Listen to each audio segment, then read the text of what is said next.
இறை இயேசுவில் எனக்கு அன்பார்ந்தவர்களே, நம் ஜீவனுள்ள தேவனின் உயிருள்ள வார்த்தைகளை தினமும் கேட்பதன் மூலம் உங்களுக்கு நன்மையும் ஆசையும் உண்டாவதாக. இன்றைக்கு நம் உள்ளத்தில் ஆண்டவர் பேச விரும்புகிற திருவசனம் மத்தேயு எழுதிய தூய நற்செய்தியிலிருந்து வாசகம். 13ஆம் அதிகாரம் 23ஆம் திருவசனம். நல்ல நிலத்தில் விதைக்கப்பட்ட விதைகளுக்கு ஒப்பானோர் இறை வார்த்தையை கேட்டு புரிந்து கொள்வார்கள். இறை இயேசுவில் எனதருமை நண்பர்களே, உங்கள் அனைவருக்கும் நம் இயேசுவின் அன்பை உரித்தாக்குகின்றேன். இன்றைய புனிதராம் புனித சார்பெல் மாக்லூப் மறைப்பணியாளரிடம் நமக்காக இறை இயேசுவிடம் பரிந்து பேசி அவரின் மேலான இரக்கத்தை பெற்று தரும்படி ஒரு நிமிடம் ஜெபித்துக் கொள்ளுங்கள் நண்பர்களே. இன்று ஜூலை மாதம் 24ஆம் தேதி வெள்ளிக்கிழமை. இன்றைய நாளில் தங்கள் பிறந்த நாள் மற்றும் திருமண நாளை கொண்டாடும் அனைவரையும் இறையேசுவின் அன்பும் ஆசிர்வாதங்களும் நிறைவாய் சேரட்டும். தங்களுக்கு நெருக்கமானவர்களின் பிரிவால் வாடும் நபர்களையும் இறையேசுவின் வியாகுல அன்னையின் ஆறுதல் போர்வையாய் மூட வேண்டுமாய் மனமாற ஜெபிக்கின்றேன். நண்பர்களே, எப்படி இருக்கின்றீர்கள்? உடல் நலம் எப்படி இருக்கின்றது? மகிழ்ச்சியாக இருக்க ஞாபகப்படுத்துகிறேன். சரி நண்பர்களே, இன்றைய சிந்தனையாக இறை இயேசு நம்மோடு என்ன பேசுகிறார்? நீங்கள் ஆனந்தமாகவோ துக்கமாகவோ இருப்பதை வேறொருவரால் முடிவு செய்ய முடியும் என்றால் அதுவல்லவா இருப்பதிலேயே மோசமான அடிமைத்தனம் என்று சொல்லித் தருகிறார். ஆம் நண்பர்களே, அது நம்முடைய சந்தோஷமாக இருந்தாலும் சரி, துக்கமாக இருந்தாலும் சரி, அதை நாம் தான் முடிவு செய்ய வேண்டும். உங்கள் மகிழ்ச்சியின் சாவியை மற்றவர்களின் கையில் கொடுத்து விடாதீர்கள். மனிதர்களின் பாராட்டும் விமர்சனமும் மாறிக்கொண்டே இருக்கும். வாழ்ந்தாலும் பேசுவார்கள், வாழாவிட்டாலும் பேசுவார்கள். உண்மையான சந்தோஷம் மனிதர்களிடமிருந்து வருவதில்லை, தேவனுடனான உறவிடமிருந்தும் மன அமைதியிலிருந்தும் ஜெபத்திலிருந்தும் வருகிறது. மற்றவர்கள் எப்படி நடக்கிறார்கள் என்பதை எப்போதும் நம்மால் கட்டுப்படுத்த முடியாது. ஆனால் நாம் எப்படி பதிலளிக்கிறோம் என்பதை நம்மால் தேர்ந்தெடுக்க முடியும். பிலிப்பியர் 4ஆம் அதிகாரம் 4ஆம் வசனம் சொல்லுகிறது, கர்த்தருக்குள் எப்பொழுதும் மனமகிழ்ச்சியாயிருங்கள், மீண்டும் சொல்லுகிறேன் மகிழ்ச்சியாயிருங்கள் என்று. உங்கள் மகிழ்ச்சியை மனிதர்களிடம் ஒப்படைக்காதீர்கள், அதை ஒருபோதும் மாறாத இயேசுவிடம் ஒப்படையுங்கள். அப்போதுதான் எந்த சூழ்நிலையிலும் உங்கள் உள்ளம் சமாதானத்தோடும் ஆனந்தத்தோடும் நிலைத்திருக்கும். சரி நண்பர்களே, இன்றைய முதல் வாசகம் என்ன கூறுகிறது? அதன் சுருக்கம் என்ன? என்னிடம் திரும்பி வாருங்கள், நானே உங்கள் தலைவன் என்று கூறுகிறார் இயேசு. மனிதன் இறைவனை விட்டு விலகலாம், ஆனால் இறைவன் மனிதனை ஒருபோதும் கைவிடுவதில்லை. நாம் எவ்வளவு தூரம் சென்றாலும் அவர் அழைக்கும் குரல் மாறுவதில்லை. திரும்பி வா என்ற குரல்தான் கேட்கிறது. ஆண்டவர் தண்டிக்க விரும்பும் தந்தை அல்ல, திரும்பி வர காத்திருக்கும் தந்தை. அதனால்தான் என் இதயத்திற்கேற்ற மைப்பர்களை உங்களுக்கு கொடுப்பேன் என்று வாக்குறுதி அளிக்கிறார். நம்மை குற்றம் சொல்ல அல்ல, சரியான பாதையில் நடத்தவே அவர் நல்ல வழிகாட்டிகளை அனுப்புகிறார். இன்றைய முதல் வாசகத்தில் இன்னும் ஒரு அழகான உண்மை உள்ளது. ஒரு காலத்தில் மக்கள் உடன்படிக்கை பேழையை பற்றியே பெருமை பேசினார்களாம். ஆனால் ஆண்டவர் கூறுகிறார், ஒரு நாள் பேழை முக்கியமல்ல, என் பிரசன்னமே முக்கியம் என்பதை உணர்ந்து கொள்வீர்கள். வெளிப்புற அடையாளங்களை விட ஆண்டவர் நம் இதயத்தில் வாழ்வதையே உண்மையான ஆசிர்வாதமாக நமக்கு சொல்லித் தருகிறார். சில நேரங்களில் வீட்டை விட்டு கோபத்தில் வெளியேறிய ஒரு மகன் பல நாட்கள் கழித்து திரும்பி வருகிறான்.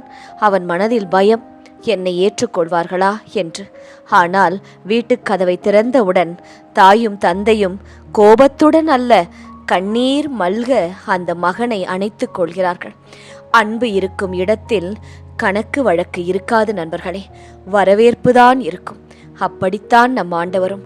நாம் அவரிடமிருந்து விலகிய நாட்களை எண்ணி பார்க்க மாட்டார். நாம் திரும்பி வரும் அந்த ஒரு நாளுக்காக அவர் மகிழ்ச்சியுடன் காத்திருக்கிறார். என்று சிந்தித்து பாருங்கள். நான் ஆண்டவரிடமிருந்து விலகிச் சென்றிருக்கிறேனா? ஜெபம், அன்பு, மன்னிப்பு, கருணை இவற்றில் ஏதாவது ஒன்றை நான் இழந்து விட்டேனா? சில ஆண்டுகளுக்கு முன்பு நான் இருந்தது எப்படி, இப்போது நான் எப்படி வாழ்கிறேன், ஏன் எனக்குள் இவ்வளவு மாற்றம் என்று யோசித்து பாருங்கள். ஆண்டவர் இன்று நம்மை அழைக்கிறார் நண்பர்களே. திரும்பி வா, நான் இன்னும் உன்னை எதிர்பார்த்து கொண்டு வாசலில் காத்திருக்கிறேன் என்று அழைக்கிறார். அந்த ஒரு அடி நம் வாழ்க்கையின் புதிய தொடக்கமாக மாறும் நண்பர்களே. சரி, இன்றைய நற்செய்தி என்ன கூறுகிறது? இயேசு நம்முடைய இதயமே இறைவார்த்தை விதைக்கப்படும் நிலம் என்பதை நினைவூட்டுகிறார். ஒரே விதை எல்லா நிலங்களிலும் விழுந்தாலும் எல்லா நிலமும் ஒரே பலனை தருகின்றதா சொல்லுங்கள்? இல்லையே. குறை விதையிலா இருக்கிறது? அதுவும் இல்லை. அதை ஏற்றுக்கொள்ளும் நிலத்தில்தான் இருக்கிறது. நம் வாழ்க்கையிலும் இதேதான். ஆண்டவர் தினமும் பல வழிகளில் பேசுகிறார். திருப்பலி, மறைவார்த்தை, நம் ரோசரி பிரேயர்ஸ் சேனல் மூலம், ஒரு நல்ல மனிதரின் அறிவுரை, மனசாட்சி மூலம், சில நேரங்களில் சில துன்பங்கள் வழியாகவும் நமக்கு பாடம் சொல்லித் தருவார். ஆனால் அந்த வார்த்தை நம் இதயத்தில் வேரூன்றுகிறதா? அல்லது கவலை, கோபம், பிடிவாதம், உலக ஆசை, நேரமின்மை ஆகிய முட்செடிகள் அந்த விதையை நெருக்கி விடுகிறதா? இயேசு இன்றை நம்மை குற்றம் சொல்லவில்லை. உன் இதய நிலத்தை தயார் செய் என்றுதான் சொல்லுகிறார். நான் விதைக்கும் விதை வீணாக போகின்றதே, அந்த விதை உனக்குள் வந்து வளர்ந்தால் நீ எவ்வளவு ஆசீர்வாதமாக இருப்பாய் என்று சொல்லுகிறார். ஒரு விவசாயி மிகச்சிறந்த விதையை வாங்கி விதைக்கிறார். ஆனால் நிலத்தில் உழாமல் கற்களையும் களைகளையும் அகற்றாமல் விட்டுவிட்டால் அந்த நல்ல விதை கூட நல்ல அறுவடையை கொடுக்காது பாருங்களேன். அதுபோல இறைவார்த்தை சக்தி வாய்ந்ததுதான்.